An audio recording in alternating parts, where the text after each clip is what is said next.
All right. So we already talked about like everybody's kind of got a story in their mind. Um, we're going to talk about storytelling, and it's my story that I will share tonight is not relevant to your story. We're just going to talk about the differences in how you present your testimony, your story to people, um, and because at the end of the day, you tell stories or testimonies for a couple of different purposes. One, it's to glorify God, and He deserves that. Two, it's this was actually more important than people realize. When you tell your story, your testimonies, you're actually building your own faith, even though that occurrence has already happened. You're constantly, as they talk like in the Bible, they use like memorial stones and things that they were just to be reminded continually through the feast and memorial stones and different things of like never forget what God has done. And so you're giving God glory. You're building your own faith all the time.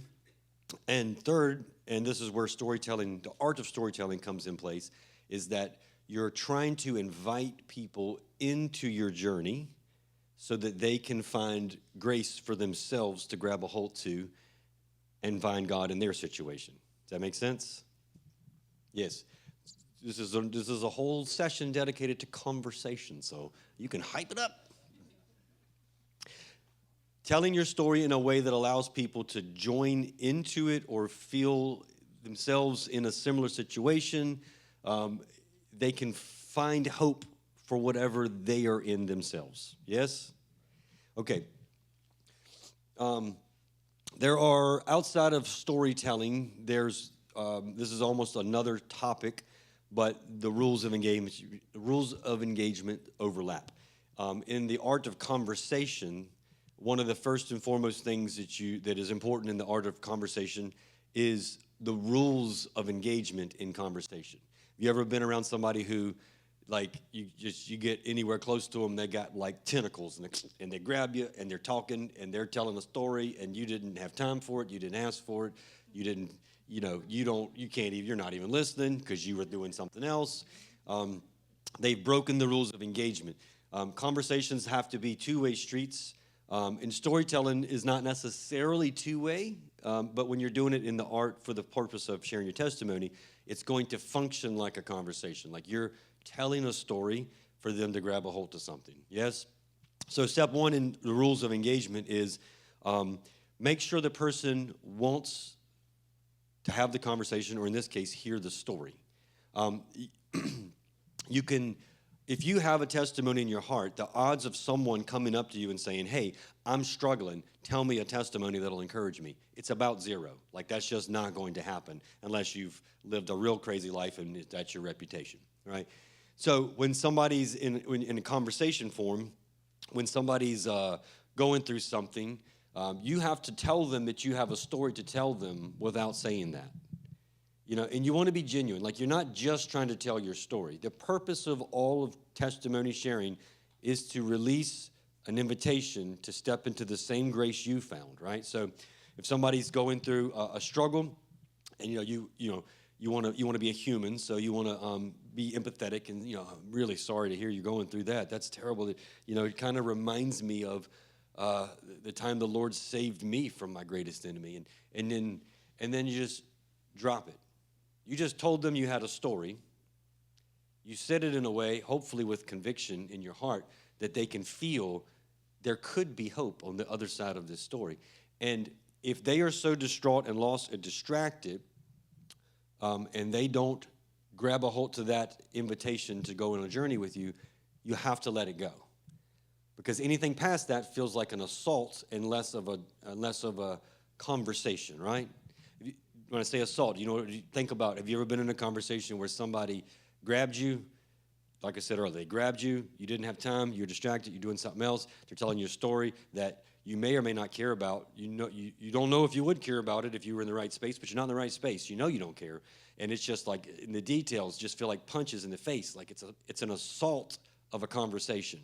I'm not even saying it's angry, I'm just saying it's just like, oh, I'm starving, my kid's crying, my shoe's untied, and you're telling me about your fishing. Like, this is not the time. You know what I'm saying? I'm being funny. If the shoe fits, don't be offended. You know what I'm saying? But no, I'm just kidding. Or no shoes, just take them off. But yeah, so when you're out living life, working in community, whatever, you have to basically tell people, I have a story I'd like to tell you without telling them. And it's up to them to, and sometimes they ask right then, sometimes they come back later and say, hey, you said God saved you from something similar. Well, tell me about that. Because sometimes you just plant a seed and then God needs to water that seed, right? And so people then or later come back and say, tell me your story. Now, in the rules of engagement in conversation, again, slightly different, but they overlap. Just because somebody comes back and asks for your story, one of the mistakes people make is, wow, it's this super exciting. They just signed up for the whole story. And no, they did not, because they didn't know how long the story was when they said, what did God do for you, right? So one of the greatest tricks I learned in presenting ideas to people, promoting ideas to people, was it sounded very robotic, and I did not like the concept, but I was taught in a seminar that you need to have a 30-minute explanation, like it was just for the purpose of church planting. They said you need to have a 30-minute explanation of what it is God's called you to do, and it better paint a picture. But you're rarely going to ever get to tell that story. You also need to have a 10-minute version, a 3-minute version, and a 30-second version. And you do not start at 30 minutes when they haven't agreed to more than 30 seconds. So, you know, when somebody comes up, and that's church planning has to be a little more specific, but when you're just in day-to-day conversation, when somebody comes back and say, hey, how did God save you? Like, well, you know, you can ask, well, how much time you got? Do you want the short story? Do you want the long story? You can ask a few specific questions, you know, when you're feeling this out. But the idea is in the 30-second, 3-minute, 10-minute, 30-minute idea is they build on each other. You're not starting over per se. A 30-second version is just like, does this topic interest you at all? They'll ask a question. That means they're good for 3 minutes, you know. Then you tell a little more. And if they're like, oh, that's awesome, walk away. You did all you could. If they keep asking questions, you keep building and building and building. Yes? Right. So for your testimonies, when somebody is struggling, which is when we often feel compelled to give our testimonies of certain situations and circumstances, they may or may not be in the emotional space to hear much of your story. So that's why having it broke down into increments. Now, I'm not saying you need to sit down and write all your stories out and break them down into increments. Like, there's too many stories of what God's done and will do. But if you start to think that way, when you're out in public and in life, people will subconsciously mark you as a safe person to talk to. You will not hold them captive. You will not assault them with details. They'll learn quickly you are a safe person. Yay? Y'all about to fall asleep. I'm not a good storyteller. All right. I'm going to tell a story. While I'm telling this story, I want you to be thinking about your stories and think about how you can tell stories that are inviting to the person, which means they have to feel like they can be included and that they can find themselves in it, versus not being inspired or insulted with details. Yes? All right, everybody ready? Now, I'm going to tell the same story three ways. All right? I want you to think about, when I tell it 3 different ways, think about, do I feel emotionally connected to this story, either me personally or somebody dear to me? Do I feel engaged? Am I anticipating what's next? Am I like hungry for more of this story? Or am I uninspired? Am I uninterested? Or am I feeling assaulted by details? Yes? All right. Now, I'm not claiming to be the greatest storyteller ever, but I do think about it a lot. Yes? Y'all's energy is not motivating to me tonight for storytelling. Yeah, edge of the seat over here. Yeah. All right, all right. All right. Imagine, because we're supposed to be in conversation form, right?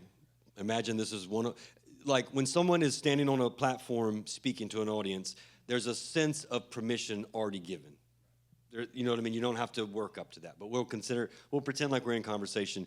You're going through something, and then something you say prompts me to tell this story, and you've given me permission to, well, I'm going to start with what prompting, right? You're going through something, and I would say something along the lines of, man, I'm really sorry you're going through that.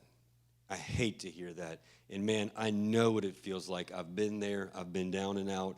And it just kind of reminds me of the time that God literally came down and saved me from my greatest enemy. And I just really pray for you right now that you continue to look to the Lord and that he comes down and saves you from your greatest enemy as well. 30 seconds less. Yeah, it's not that. Not that. Imagine if you were going through a really, really hard struggle and someone said that with conviction and passion in their heart. And then let's consider you have time. What do you say next? Tell me about it. What's that? How'd he do it? Tell me about it. Yeah, tell me about it. Well, you got a few minutes, I'll tell you the whole story. All right? Years ago, I went to the doctor for a routine checkup. And when I went to the doctor for routine checkup, you know, as always, you're like, I'm fit as a fiddle. Nothing can go wrong here. And then you get there and you're like, they seem like they're acting a little funny. And but no big deal. You walk out, and then I got a call that night, and the nurse said, hey, the doctor saw some things that he was a little concerned about. He'd like you to come in and get some blood work done as soon as possible, first thing in the morning if you're free. And my heart stopped. Like, my heart stopped. I was like, oh, God. And I asked the lady, I was like, what's wrong? I don't know if anything wrong. I said, is it bad? Because you know they know, right? And then she's like, there's nothing to worry about. I said, if there's nothing to worry about, then why are you calling me? You know what I mean? And I said, okay, I'll be there first thing in the morning. And so the whole evening is shot. You know what I mean? Like, I'm worried. I'm thinking about worst case scenario. I start thinking about my wife's future, my kids' future. They're not going to have a father. Is my wife going to move on? Is she going to have enough money to survive? I'm up all night in the bed, just, you know, with worry and fear. And I swear to you, whatever that doctor thought he saw, I could feel it right there. Like it was, I'm like, he was onto something. It's getting real. I woke up the next morning. Wake up is a stretch. I had been up. I didn't feel like I went to sleep, but got up, started getting ready. Literally, everything that could go wrong went wrong. You know, coffee maker's not right. Shoes won't go on. They're a pain in the butt anyway. And the traffic's bad. And there's never traffic, but it was bad that day. You know what I mean? And then I'm just a wreck, total wreck. And I get to the doctor, and they run some blood work. Doctor comes in. He says, well, I've got some good news. And I said, please, I need some good news. And he's like, you're super duper healthy. And I was like, wow, whew, you know, that's crazy. Because I was up all night worrying I was dying. And he was like, yeah, I've got, I said, are you sure? Like, are you 100% sure? And he was like, yeah, I've got one more thing to tell you. There was actually a mix-up in the lab, and there was never anything wrong with you. And in that moment, I didn't have 1 ounce of anger towards him or the lab or anybody else. But in that moment, the Lord started flashing before my eyes the lifetime of worry and needless worry and doubt and fear and just the crushing weight of thinking worst case scenario all the time. And I really felt like the Lord was putting in my heart that the fear and the worry and the doubt in my life was worse than any potential medical threat that I could possibly have. And I gave it to God, and I felt a weight lift off of me. And to this day, I will never go back. Amen? Amen. Now, question. When I tell that story, did you feel emotionally connected? You don't have to lie. Did Like, did you feel like you could imagine yourself there or someone you love? Yes. And then you could you relate with the fear and the worry and the problems in the morning and you know what I mean? And then, and I don't have a lot of time to really sell the finished product of God, saving you from worry and doubt. That's part B of the whole story anyway. What does it even look like to not worry? That's the question that hope some form of that would be induced. And then you could talk more about the life of not worrying.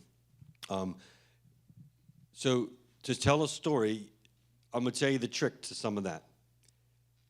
If you were paying attention and thinking critically to my storytelling, those were the most vague details you've ever heard in your life on something that was life-wrecking / changing for someone, right? Do you know, it's like reading a Bible story. 90% of the details are gone. They're missing. Here's why storytellers leave out 90% of details. The details make it personal to you. Leaving out 90 makes it personal to everyone listening, right? The purpose of the story was to invite somebody into, no matter what comes next, don't waste your life worrying.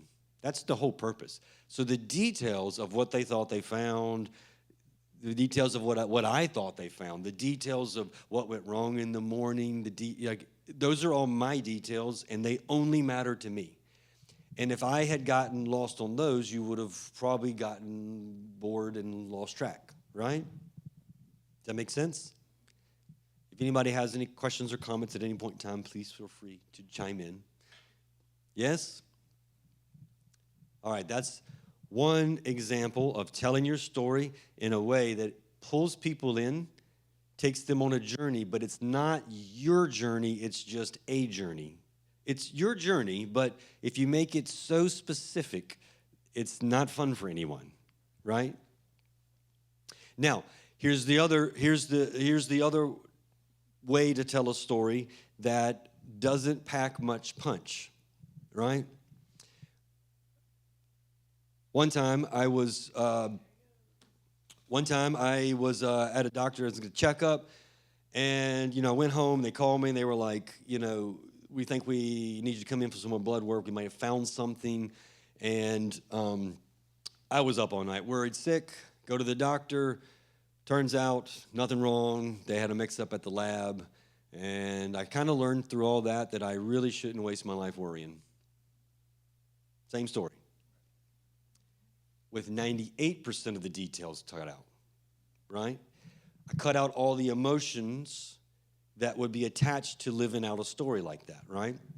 If you cut out all the emotions, that's the only thing that relates, is the emotions. We've all been scared of getting a bad medical diagnosis. We've all been scared of what it means if they call you back. We've all been scared of, this, we let our fears run rampant. You see what I'm saying? If you blast through it with no detail, that's a problem.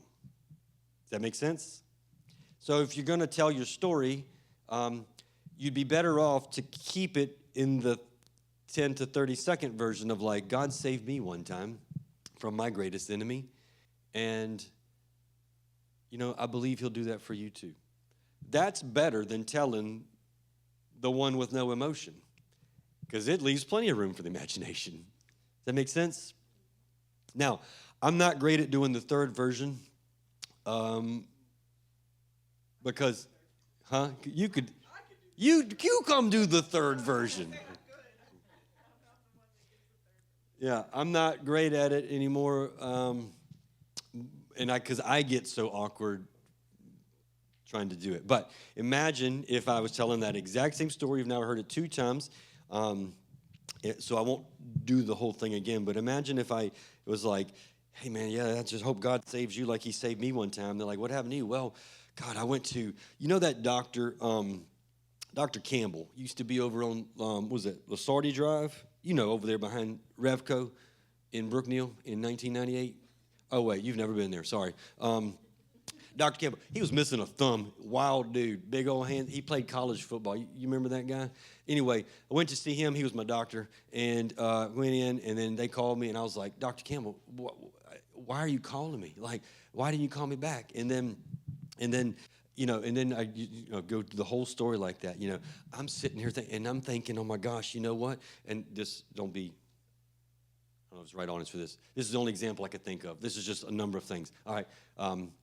If I'm like, Doc Campbell, I noticed I'm sure that he thinks I have testicular cancer. Now I'm just using it as an example. I just cut out 80% of this audience because 80% of you don't relate with that and never will, right? That as you drop these personal details, you know what I mean? And then, I'm up all night and I'm thinking about this and I'm worrying about my 401k. How many of you don't have a 401k? Just lost you right there. You know what I mean? And then I'm wondering if that's enough, and I'm thinking about how am I going to get the password, and you see I'm losing people. Unrelatable details that only matter to me. I have this pair of boots that I wear every day. I love them. They're so comfortable, but they are god-awful to get on. And they have this little problem in the design with the way the heel is put together. And if you don't hold them just right, your sock gets hung on it, and it's awful. It's absolutely awful. And I was losing my poo, and I couldn't get my boots on, and it's stuck in that same spot. And I can't, and I gotta just throw the boots, and I'm not gonna wear the boots. And then you see on, and you can do that all the way through the story.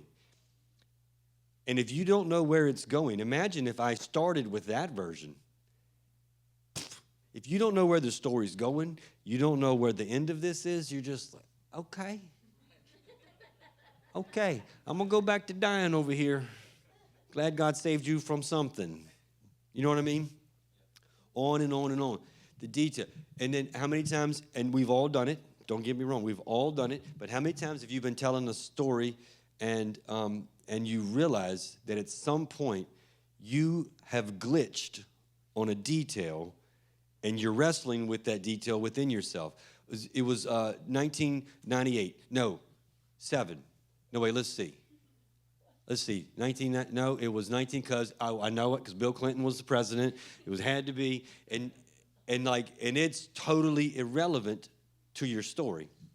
These are all just kind of things that we get caught in because they're kind of defense mechanisms because we're, uncomfortable, whatever. But if you can train yourself to never get hung up on details that don't matter, even when you do it, you'll get out of it fast. You'll say, doesn't matter, sorry. And you'll kick on out of it and keep on with telling your testimony. Because the purpose of the testimony storytelling is to invite people into their own journey with God, believing that if he did it for Phil, he'll do it for me, right? So the details just don't matter. And the more specific you are in storytelling, the more you rule out large percentages of your audience. Does that make sense? Amen? Is this encouraging or discouraging? Depends on what's next. I will say too, I don't want conversation storytelling to feel robotic, but just a consciousness of what it is you're doing. Because two things are time is very valuable to almost all humans alive. Very few humans have what they would perceive to be as unlimited time, right? And we live in a culture where, things are moving pretty fast.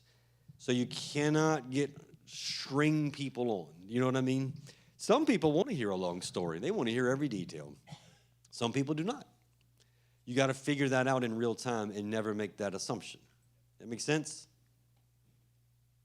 Yes. Now, for the record, this is very important. None of that story I told is true. I thought of, sorry, yes, for real. For real. You should have known. I don't even go to the doctor.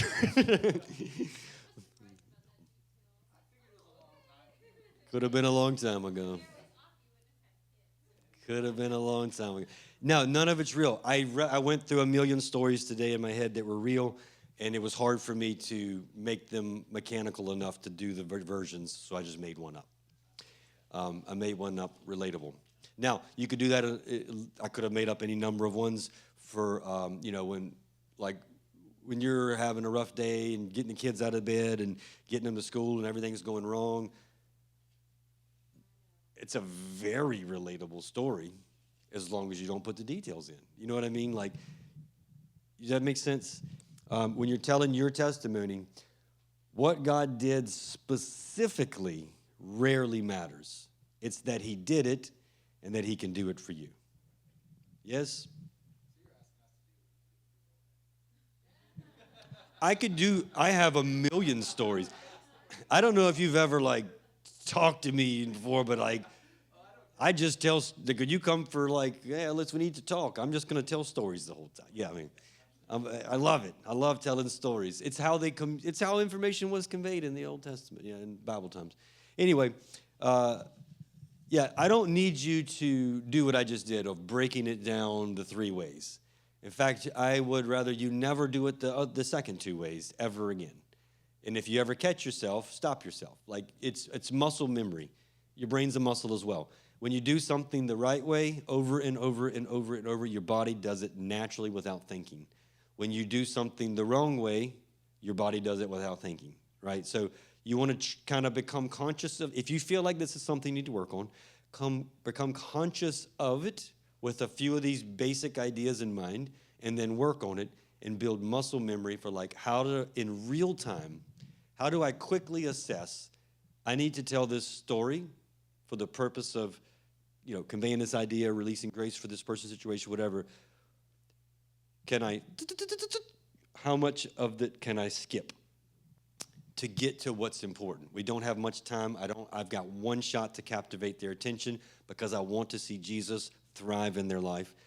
How much of my story will I sacrifice for them to get what's needed, right? Have you ever seen the cartoon movie Up?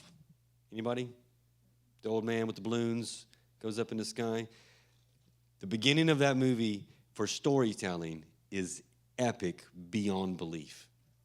The whole movie's about an old man. He's probably 80-some years old, and this little kid. It is a fun movie. If you haven't seen it, it really is funny. The first 4 minutes and 30 seconds is a cartoon, quick reel of this 80-some-year-old man starting as a child, meeting his love of his life, and how they run through life. And they just, it's these flashes of these moments, like breaking the penny jar because the tire blows out, penny jar breaks. It's all, they tell 80 years of a story in 4 minutes, and you are 100% connected to this character at the end of 4 minutes. You feel his wife, and she's dead the entire movie. You feel his love for her. You understand, you feel the disappointment, the hope, and that's a lot of details cut out. You know what I mean? Right? So who has a story that they would be bold enough to attempt to tell? And we could talk about examples. Do we have any bold players in here? You need a real one. You need a real one.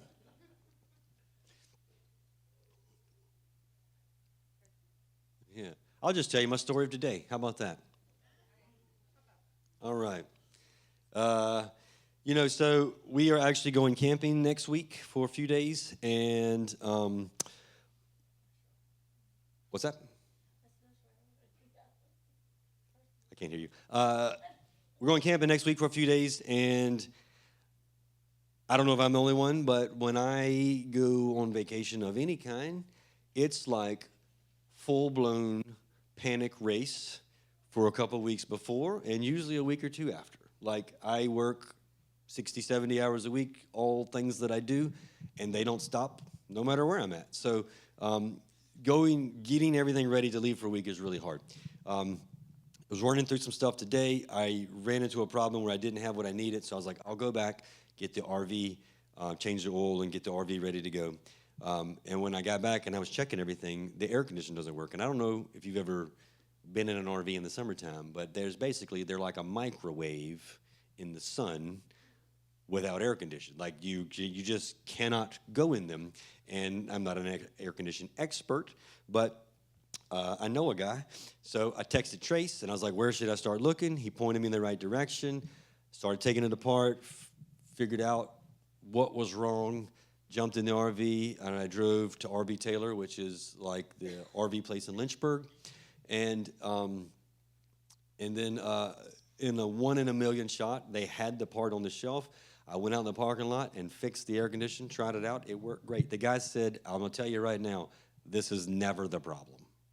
And he is the master RV mechanic. He said, this is never the problem. And I was like, well, I feel confident that it might be. So tried it, got it working. We're back on track. And, you know, it's just one of those mini stories that I can tell of, like, there's no need to panic. God will get you through. Just stay calm. When you panic and fear, nothing goes right. Nothing can happen good. And 1 in a million that they had it, but they had it. Why? Because God's in control. Amen? Yeah, sorry. And that did happen. Now, I would only tell that story in a conversation sense if someone was in a situation where they were panicking about that. Like, I wouldn't tell the health story to someone who's worried about their RV. I wouldn't tell the RV story to someone who's worried about the health. You know what I mean? You got to pick and choose your stories. Like when I told the story the other day, I gave a testimony about how the air conditioning broke Saturday night before I left, and I'm in full panic mode again because, you know, yada, yada. We just went a couple weeks without air conditioning. It's hotter now.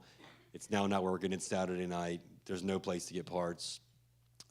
The amount of details I could have shared about that saga to tell you what we went through to figure out and find parts in a random place to put in there, the amount of details I could have told you, I would have lost 100% of the audience. You know what I mean? Keep it very vague. You know what I mean? I called my friend Tim. Tim's like, I'm coming through town. Perfect. Great. Me and Tim, we started taking stuff apart. We found the problem. There's nowhere in the world to buy that part right now. But then we both had this idea that I bet we could find one in the junk pile at Millhouse Company. And we go find it and come back, and it works. You know what I mean? It's, you know, always having this in the testimony. And there's a number of lessons that I could have pulled from that to share. But what I pulled from that was how thankful, because it's genuine, how thankful I am to be in a body where we have a diverse body of people who have diverse talents. You know what I mean? Now, I'm doing two things when I say that. I'm praising God because I am blessed to be in a body of people with diverse talents. I'm also trying to release grace for people who are wondering, what's my place? I can promise you, there is a place. And when people are praising God, that random talents are available to be used at the critical moments, you start to think, I could be used in a critical moment. You know what I mean? Yeah.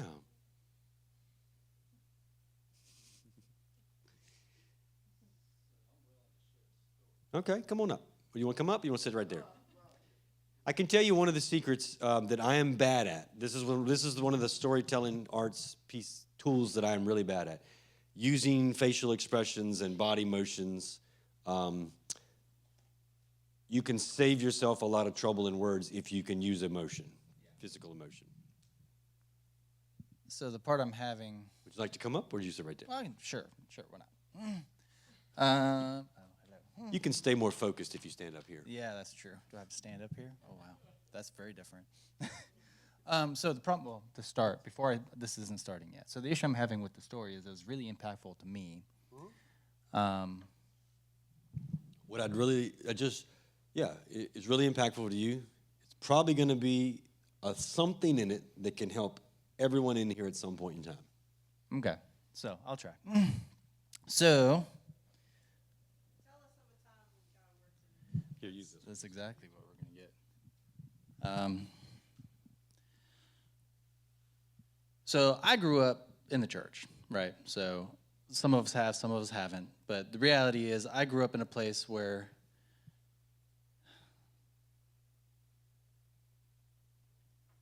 I've seen the Lord move in lots of wonderful ways, and I was wondering why the same hadn't happened to me. And so that's basically the story of the Lord showing up, where he showed up for me out of the blue for no good reason. And it was really good. What was that story, Phil? Well, let me tell you. For years and years and years, growing up as a kid, I was struggling with an addiction. It doesn't really matter what the addiction was. It could be gossiping. It could be, whatever. As a kid growing up at the church, there's a litany of things you can choose from that are wrong, and you just can't help but find yourself doing the wrong thing. So I found myself in a place where I was doing the wrong thing for all of my life. And it got to the point, and I got hyper focused on it, and I got really, really, really frustrated about the reality that it's like, I don't want to do this thing anymore, but I keep on finding myself doing it. I can't help it. And at some point, randomly over the years, I got to a point where I was like, wow, it's been 6 months and I haven't done the thing. I've managed not to do it. Then all of a sudden, blam, I have a bad day and I do it again. And guess what? I'm beating myself up over it. Like, dang it. And I've gotten hyped up and so hyper focused on this issue to a point that when it finally, when I do fall after I feel like, oh, I'm free, and I'm not free. I was fortunate enough to have a place where I could get away from everyone and really have it out with the Lord. And it was amazing because for the first time ever in my life, I stopped trying to follow a rule. I stopped trying to like look at this explicit example of like, this is what Scripture says, this and this. And I went to God and just said, I can't say the F word, but I screamed it as loud as I possibly could, saying, what is wrong with me? And I gave it up. I mean, I was weeping in the ways that I've never wept before. I was just like, God, I don't know what to do. If what I've done over the last 6 months wasn't enough, I don't know what is. And all of a sudden, I felt literally something changed. Didn't say anything. I was just saying, God, I don't know what to do. And I could feel all of a sudden it was like that temptation, that frustration, that thing. Because, an addiction is something you feel like you can't help but do. That's the point of an addiction. It's like, I don't have a choice. This is something I have to do. All of a sudden, a flip switched, and it was like, I have a choice now. All of a sudden, where I didn't have a choice, that same temptation, those same triggers are going to pop up, and now I'm going to have a choice. Am I going to participate in that or not? And now I have the choice to not participate anymore. And that was just cool. Yeah. Critiques, please. All right, get your microphones keyed up. Find the mics.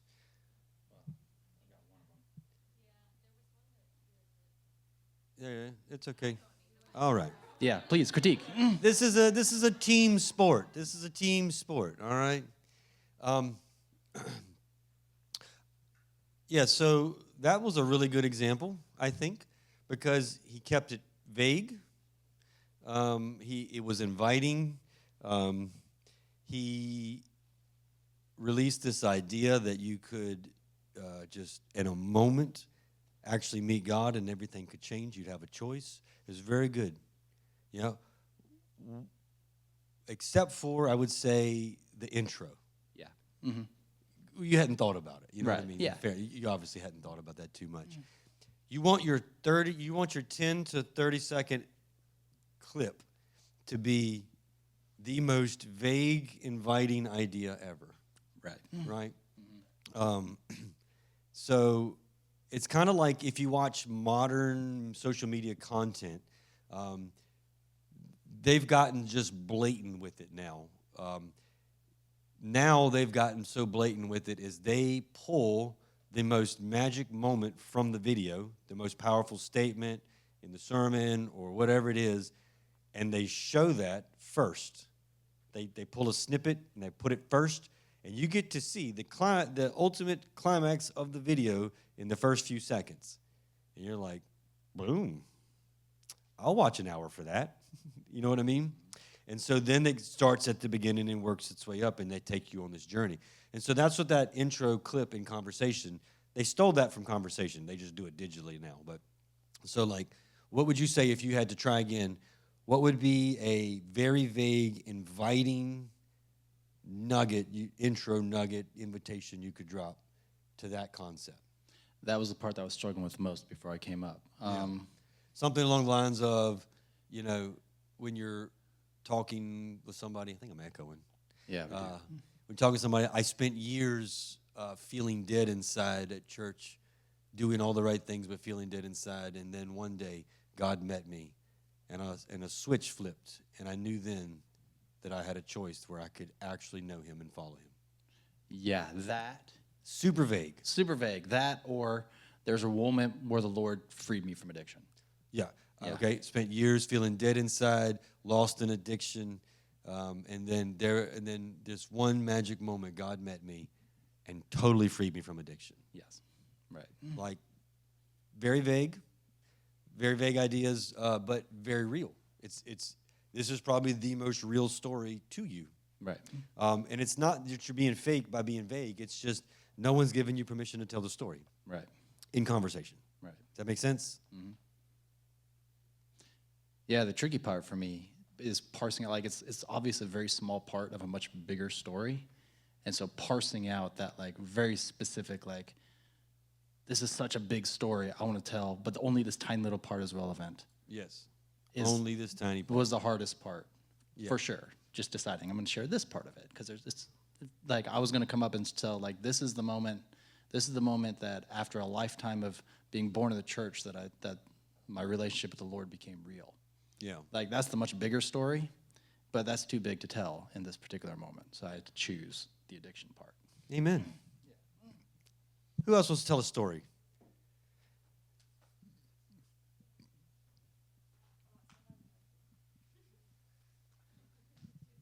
Come on.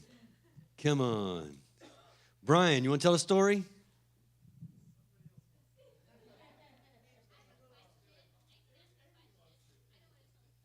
You can what?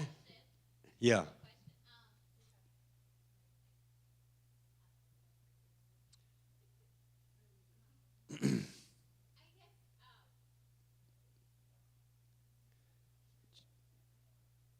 Yep.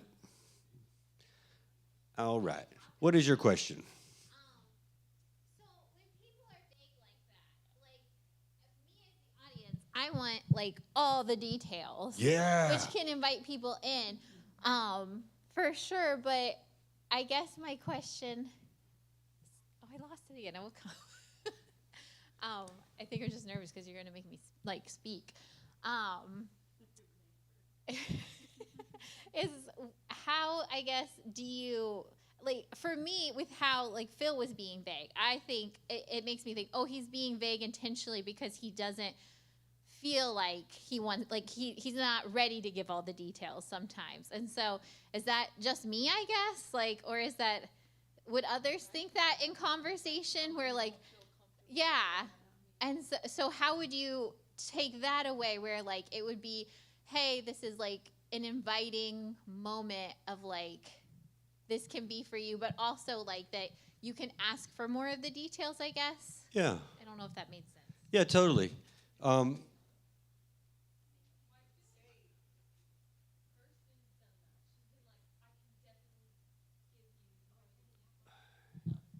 was gonna say, I feel like Kirsten's definitely done that. She'll like tell you a story, and she's like, I can definitely give you more details if you want, but then like here's the overview, and so it kind of gives the invitation to like ask more. Because I kind of feel the same way. I'm like, oh, they don't want to talk about it, or they don't want to share that. So.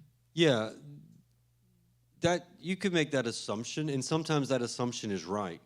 But there's a kind of a second part to like if you can, the art of storytelling and conversation. You're emotionally connecting and drawing people in, and so you can tell if you're doing this for the purpose of testimony sharing, grace from God sharing. You can tell if you've connected or not, right? And if you have connected, you can there's other steps to take. Like, you know what I mean? Like, not go back and get all the details per se, but just like, all right, you're saying, you're like, man, I want all of Phil's details. I wonder if he's just not ready to share them. I wonder if it's okay if I ask. And Phil's trying to say, subconsciously, I just want you to be free. And so Phil could take one more step and say, if he looks in your eyes and he's like, oh, I got her. He's like, I don't know if you've ever struggled with any kind of addiction. I know it's common, but God set me free, and I know he'll set you free. And I'm just going to pray for you real quick, or lift, whatever, you know what I mean? And you're keeping it on point. If you want more details, and some people do. Some people are really obsessed with details until they're not. And when do you know? You know what I mean? When do you know? I told a testimony on this Sunday about we found a big pile of fishing stuff on Marketplace for the kids, And that testimony was about how the man was, kind of unpleasant and yada, yada. And we talked, that was the testimony. Someone hound dogged me down at the end of church and said, what was in that pile? What was in that fishing pile? It's okay. Some people want very specific details, right? If I had told the audience what was in that pile, what percentage of the audience do you think I would have lost? It's 60, 70 years of old man fly fishing stuff. If I told you what was in that pile, how much of the audience would I lose? You know what I mean? Huh? 99.9%. I would lose myself telling you what was in that pile. You know what I'm saying? Like, somebody wanted more details of what I would even call something that wasn't the most relevant part. You know what I mean? But that's okay. You know what I mean? That's another conversation for another. That's not what we're here to do, per se. And don't confuse. I guess my encouragement would be, if you don't believe this, just give it a try for a season and see if you notice any difference in the way people respond to you. But don't confuse your desire for details with everyone else's desire for details. Do you know what I'm saying? Because even as much as you want the details, and Kirsten wants the details too. She really does. When I tell stories, she wants the details. But she's also been married to somebody who knows not to give all the details for a long time. You know what I mean? I come from an extremely technical, mechanical world. I worked in engineering and machine shop development stuff for 18, 19 years. It is the most, and we were doing like robotic equipment to go in robotic factories, and we were designing I built a rocket engine that went to Mars one time. We built electric cannons for the military development programs, like wild technical details. Do you know how quick I could lose almost anyone in conversation with those details? Because they are so unrelatable. So unrelatable. You know what I mean? But if I talk about work and I talk about co-workers, talk about, these are vague ideas that are very relatable. You know what I'm saying? And so if somebody really wants technical details, they'll ask. And if you ever in hearing somebody give this vague storytelling method and you're like, I wonder if they are being a good storyteller or they're afraid to share details with me, you can say, hey, if you're ever, I'm really interested in this topic. If you're comfortable, I'd love to hear more details someday. You can kind of say it without demanding it, and then people can tell you at their, whenever that's suitable. You know what I'm saying? Yeah. Because I know in my story that I just told, sharing the details, would be just about as intimate as anything I've shared with anybody ever. So, like, the only way I can tell that story, and the reason I shared it is because it was so impactful, was to stay vague. So you're right. There's a point at which I can't. But I'm not because I'm afraid to with you personally at some point, one-on-one, like over lunch or dinner or something. I'd be happy to give you every detail, but it is definitely something I want to build up to, just as an example of what I just did. Mm-hmm. Maybe that's not weirdly personal or anything, but we took some of the kids swimming on Monday, and Crystal was there, and Crystal asked for more technical details of a testimony I shared about diet stuff that God took me through. You know what I mean?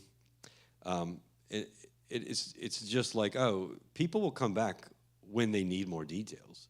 You know what I mean? If they want more. And those particular details she asked for, like I told her, like a lot of things I say, I don't always push that a lot on people because I know that God was telling me to do that, but I didn't take it as a commandment that I should write that prescription for other people to follow. Like, it was just, he knew my body, he knew my situation. But we talked about it more detailed, and I sort of, I don't really ever push that idea. I just say that that's what God did. You know what I mean? And you see what I'm saying? Like, people will circle back. And honestly, I find that people who share a lot of details, it's rarely with malintent. You know what I mean?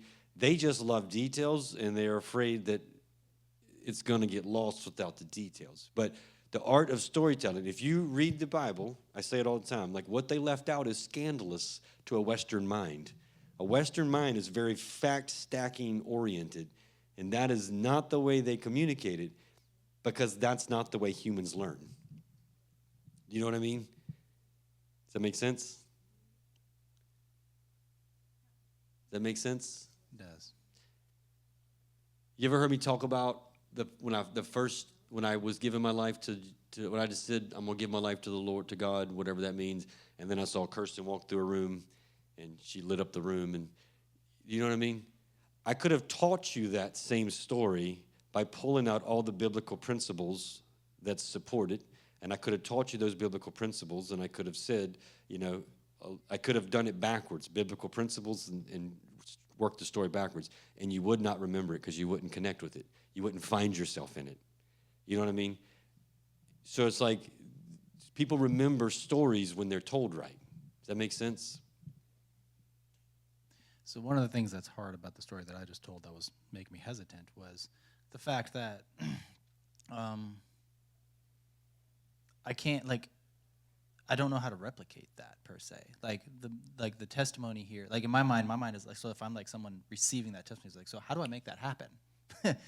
And that's not really the point, and I don't really know. What's the problem? Well, so if the circumstance that I see myself telling that version of the story is when someone's saying, "Hey, I'm really stuck in addiction. I want to get free of addiction." Yeah. And the extent of my story is God did it for me. Yeah. And all I did was all I can share is what I did. I can't tell you a prescription, a methodology. This is what happened. And that's why I would have a hard time sharing it initially. No, just share it. Right. People need to believe the idea that God could do it and would do it for them. Testimony, I've heard it said that, I've never looked into this myself, but I heard it said that in the root words of testimony, it means do it again.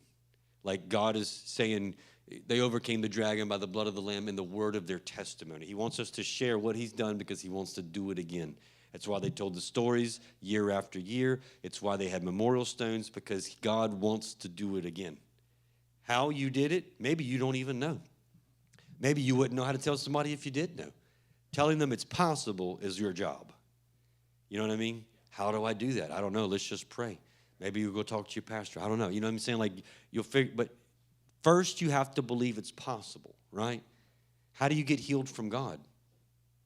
How do you get healed from God physically? No one can answer that.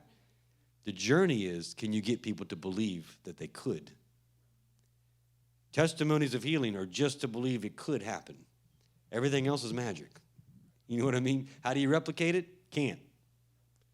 But everyone's got to believe it first. Everyone's got to believe that their circumstances are not as specific and unique. Everyone's details of their struggle feel so real and overwhelming that they can't overcome it. And a well-placed story of God did it for me, he'll do it for you. You know what I mean? If you get detailed, they're already detailed in their problem. They'll figure out what doesn't match. You know what I'm saying? So for the storytelling for the purpose of testimony, it's intentional to be more powerful. And even in your made-up story, that's still true, because you didn't talk about how it happened. You just talked about how God did that thing for you. It was a fictional story, but tangible. In the moment, all of a sudden, the realization God showed up, and the moral of the story is God showed up most of the time, if not every time. Yeah, okay. And I said in that made up story, I said that you're struggling with you're really scared and struggling with something big in your life, and my intro was, it reminds me of the time God saved me from my greatest enemy. Well, everyone's going to insert the greatest enemy right there. You know what I mean? If I said God broke me from worrying about problems in that story, I ain't trying to hear that. He saved you from your greatest enemy? Tell me more. You know what I mean? You see what I'm saying? It's just, sometimes you have to be vague on intentionally, because it's just the idea that God will do it again. And he's so specific and nuanced to your individualized details that forgetting that doesn't make it, or forgetting that they're just your details doesn't make it relatable. Does that make sense? You know what I'm saying? Yeah, absolutely. Yeah, if you're talking about problems with your kids, the nuanced details of your child's personality make little to no difference in the story. You know what I mean? And if you say they're this or that, well, anybody who has a kid that's not that, they check out. So, question my story then, because I very intentionally tried to divorce the quote unquote addiction, which was addiction, away to be as vague as possible, intentionally. What went through my mind at the moment was I would like to even encapsulate those things, where I got tripped up, I think, was I wanted to try to encapsulate even those things that our religion would say is a problem, like those religious needs, those religious desires, because that's the background of my mind. That's not really relevant for the story, so I didn't really need to include that at all. Just straight up addiction is good enough. Yeah. So I'm just processing. Sorry. No, Yeah. that's a very good. I didn't, we didn't want to shred it to part pieces, but that's a good. Yeah, you can. I wanted it. So yeah. No, it was great in its own version. It was great. You fumbled through the intro, as you said. You didn't know how to title that, but then, yeah. And so here's the thing. Remember, I said you're going to tell your stories over and over again as it's relevant, and it builds your own faith. Tell it a couple ways. You know what I mean? It's too quick. I did that one example. Too quick with no emotion goes nowhere. But you can figure out when you tell a story enough just what hits and doesn't hit as far as connecting. When you did that part, when you were like, gosh, dude, like I got tears in my eyes. Like I felt that. I connected with you on that. So keep that part. Keep that part. Yeah. Yeah. And when you tell a story properly and it's your personal story, you release emotion and grace and all this stuff for people to connect with. You know what I mean? Like you're releasing, even if you tell no details of your struggle, none. When you can convey that you were just broken, distraught, and you're like angry at God and yourself and everything included, like as long as you haven't made it too specific where people have checked out, they'll feel that. And then, you know what I mean? And so often what I find with people, a lot of people who give too many details, particularly when they feel forced to give a testimony type story, they give a lot of details on darkness and sin and then put a bow on the end that says, and God saved me. And they just invited you into a journey of darkness. You know what I mean? And so here's the thing. Chemically speaking, I'm more interested in the ancient art of storytelling, but now we have all these fancy machines and we can study all this stuff. Chemically speaking, your brain releases chemicals when you are told a story and you connect to it. You release, forgive me, I don't the names, but dopamines and good stuff when you connect and find hope, and you know what I'm saying? Like it's positive. But then there's I forget the names of the chemicals, but there's super negative chemicals that can get released in storytelling, right? So if I start telling a story to somebody and I'm just like, oh yeah, my dad's sick and this, that, and the other, and you start going on about the depths of the agony of the hardships of dealing with this and watching people go through it and it affects the people around. You've presented a testimony of darkness for people to step into. Now they're either going to safeguard themselves and nod and give you the international, you can stop anytime and say, okay, all right, there we go. That's conversation law for we can quit anytime. You know what I mean? Or they're going to be a good listener and they're going to be wringing their hands tonight. They don't know why. Because if they're a good listener and it's that kind of story, they don't know, but at the end of the day, they're wrecked with that negative chemical that's been released. Some people call, never mind, I can't remember all the terms, but bad or good. And so when we're telling stories, the more effective you get at telling stories and inviting people in, there is a burden that comes with it to be a good storyteller of good stories, right? That's exactly what I was going to say, because the other part that I run into on day-to-day conversation is someone says something, I'm like, do I dare? Do I dare to have the gall to believe that the testimony that I have could be meaningful and impactful if shared appropriately? Is that going to have a positive impact in their lives? Because I struggle with that a lot. Like, I've got this really cool testimony, but is it really going to be relevant, meaningful, purposeful here? I don't know. Like, that's a different conversation. But Well, if you work on your title, your intro, your high point clip, you know what I mean, at the front, if you work on that 10-second invitation, you just do that. And you do that to the best of your ability because you want to share your testimony for the purpose of them finding their own freedom. You want that. You know what I mean? But if you're wrestling with it, you have an obligation to try to some degree, to do it well. You know what I mean?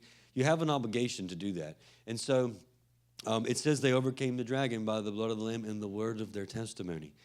It does not say, or the word of their testimony. It's both, but it's also both. You know what I mean? The blood of the Lamb can be on the altar for a lot of people who never really walk with God. And so this giving the testimony, like I said, it's multi-purpose. God gets the honor and glory he deserves. You build your faith, and you release your faith for people to step into. You know what I mean? So, like, there's an obligation to try, in a sense. Like, you know what I'm saying? And there's lots of ways to do it. It doesn't always have to be you and your story. There's lots of things you run into where you're like, I got no story for this. Or I'm not in any position to do this. But you're like, you know what? Hey, I'm really sorry you're going through that, whatever that is, you know? And I don't even have a clue what that would feel like.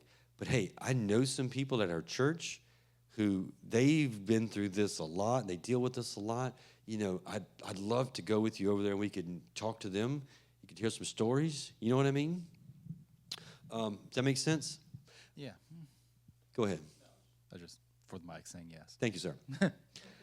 Somebody came in here a couple weeks ago on a Wednesday. It's a friend of ours, and they were a little upset because their daughter, who was pregnant, the doctors were saying a lot of negative projections about the baby, unborn child's heart and its conditions and its development, and yada yada, is not going to make it, needs lots of surgery, still might not be right, a lot of fear.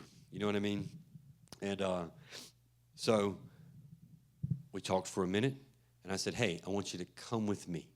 And we went upstairs, and we found Julia, who was wearing baby Iomi, who, if you don't know, has a heart condition, his heart condition is substantially better and getting better than what they thought it would be when he was in the womb, right? His story's not done, and I'm not done believing in his story at all. But what I needed right then was not for a woman who's worried about an unborn child to hear a man say it's going to be okay, even though I can tell a heck of a story, I think. I need to take you up here to a woman who's fighting this fight very well. I need you to see this baby who we've believed that God would be okay. And I need to take you to somebody who has this testimony. Now, it's not always that specific, but it's just, there's a little bit of like playing chess with all this stuff. Like, oh, yeah, I could tell you a story, but we're in walking distance of somebody who's living it. Let's go talk to them. You see what I'm saying? Like, it's a body. We all have a place and a purpose and talents, and we all do what we're made to do, and we go do that. You know what I'm saying? Yeah? Any thoughts? No, it's no worse than that. No, go ahead.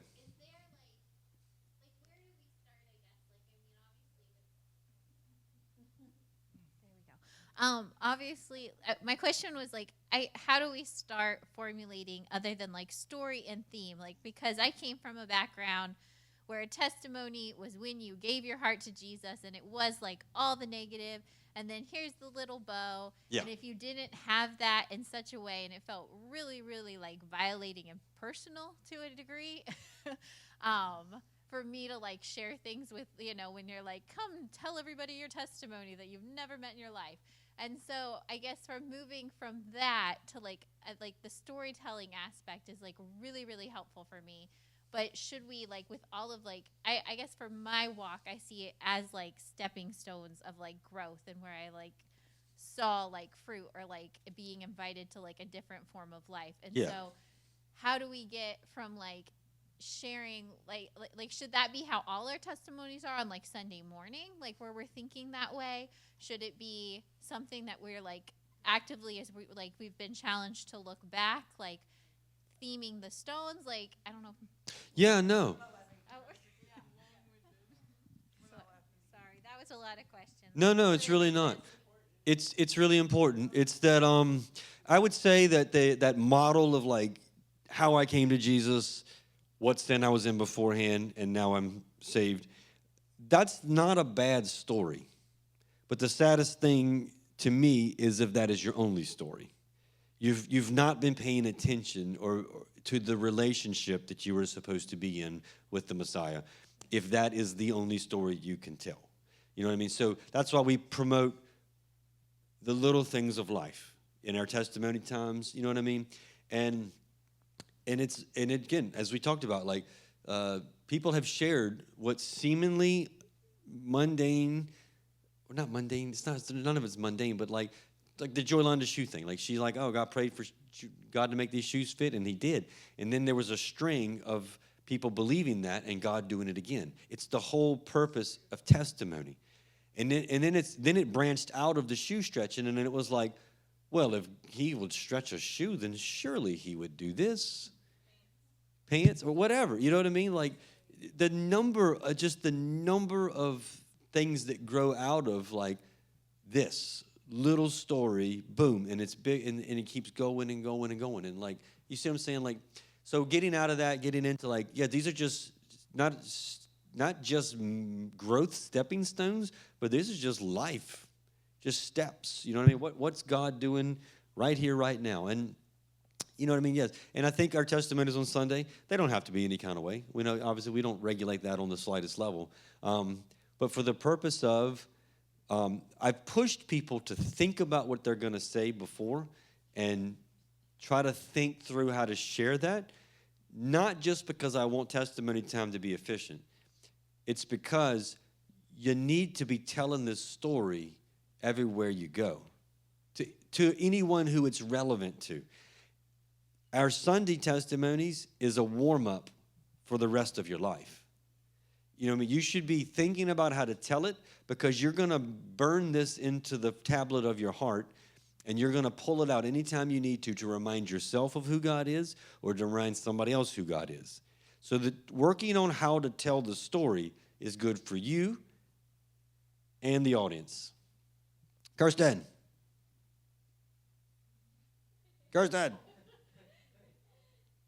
Hey. No, there's no band, so we're just talking. You can let the kids go anytime. Yeah. Yes, ma'am. Miss Megan? This is more like a technical question, I guess. Thinking about the story I had, what do you do when you have a backstory to your story on the punchline? So I'll just briefly, like, where the punchline comes in. So for me, there was a moment that I saw that God was involved in a moment because of something that happened. Okay. See, yeah, I can't even figure out how to say it. Okay, so I had written a poem called Seek This Jesus, and when I was in this conference, someone brought up Seek This Jesus, and because those two connected, it like was an enlightening moment for me. But I don't know how to like do the backstory into the story. The intro. Yeah, so what would you want people to take away from your story? I mean, the moment, it was a moment of God showing me that He knows me and He cares about me and I have purpose in life. Yes. Okay. So that's a very powerful idea, and it's very universal to like many circumstances. So the technical answer to your technical question is, what details you share to that backstory, as you're calling it, will change depending on who you're talking to. Mm-hmm. You know what I mean? What was the backstory that you felt like So just the general it idea? was because what was said connected to a poem that I had written. Okay. Something was said connected to a poem that you had written. Yeah. And it sparked something inside you. Okay. I mean, I'd probably need to hear more of the details, and we could kind of Work through it. mock through the story and the details that could be added or taken away. And yeah, I mean, I think if everybody wanted to work on this a little bit, at home, you can practice with your neighbors, your friends, your spouses. You know what I mean? And just kind of like, all right, let me just at least have this as an option when I'm talking to people. Because you got to remember, when you're in public, you have no social equity with people. You have to gain it quick. If you're going to share your faith, your testimony, you got to gain it quick.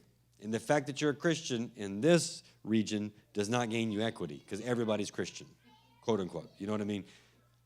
And so, like, you have to learn how to do it quickly if you're going to do it. Amen? All right, think about it. Practice a little bit. Think about it as you're doing the conversations. Next time I'm up here, we will talk about it. Actually, maybe on Sunday, you could all come up and give testimonies about how this has changed your life.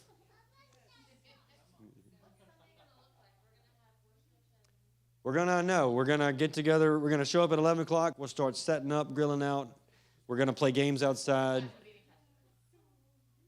I will now do testimony.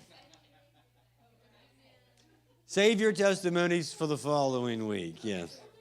Yeah, we're going to be outside. We're going to be thinking about games, relay races, things like that for everybody to do. And then we're going to do that. Cook out, grill out. No. We're just going to do like fellowship, loving one another.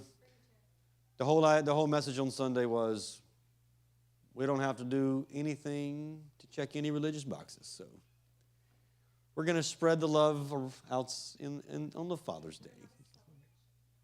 A celebration.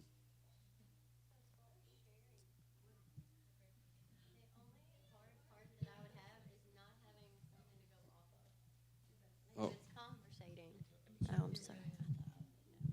So if it's a conversation, sharing the testimony part was hard for me because I don't have anything to base it off of. Like nobody said like, oh, this has happened to me this week. So I can't pluck a story from it and figure out where to throw the line in. Like as far as the sharing? You're saying you don't know when to insert? Like as far as doing this, because you were like, it's a conversation, you got to drag them in. I'm like, right, but what's the problem? Yeah. So I had two stories going. Yeah, but I didn't know, I wasn't sure. So I'm like, Yeah, well, that's the thing, is when you kind of work it, your little testimonies in life are to be treasured in your heart and shared as an invitational story, you're going to have more and more of them. And then in conversation, they're just going to come up, and you're going to know, like, this is the time for that story. well, I meant, like, that's what I was saying, like with this today. Yeah, today. Right. He was like, you have to have the intro. And I'm like, Oh, you mean you don't know how to come up with that intro, the title type thing? in a way, That might be the most important part. right. Think about what you want to come out of this story ultimately. Think about, that's what I want to come out of it. Think about the magic moment where everything shifted, right? And it doesn't have to be those two combined, but a lot of times it's those two combined or some version of that. Yeah. Mine's working. You want it?